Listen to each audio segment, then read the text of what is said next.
Do you want to be able to make your Instagram private after making it a business? Well, then you have come to the perfect video, because in this video I'm going to explain to you and show you step by step exactly how to do this. But it is very important that you do watch this video and follow along step by step until the very end to make it work, just so you know. So the first step is going to be for us to come into our Instagram app.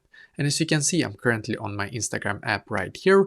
And then what you're going to do is to locate the three lines in the top right corner. So click on the three lines, and then you should be taken to this page right here, as you can see. So now on this page, we're just going to scroll down and then click on account privacy, as you can see. Right now my account is public, as you can see, but to be able to make it private, we can try to enable this one right here. And as you can see, if you want to make your account private, first switch back to a personal account. So as of right now, business accounts are not able to be private, as you can see. But to be able to fix this issue, then we can come back to our profile right here, as you can see. Then you're going to click where it says professional dashboard. So click on professional dashboard. It should now take you to this page, which is perfect. As you can see on this page, we can actually see our like insights and stuff like that, as we are a business account.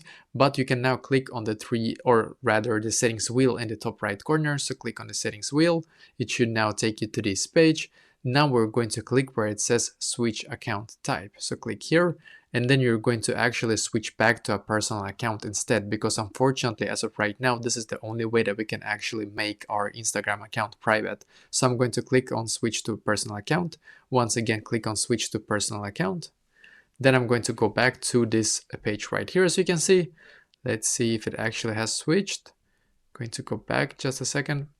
Let's see if we can, yeah, perfect, now it's switched. And now we can click on the three lines in the top right corner. And then we're going to scroll down, click on account privacy again.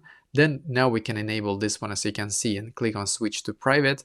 And that is basically exactly how to do this.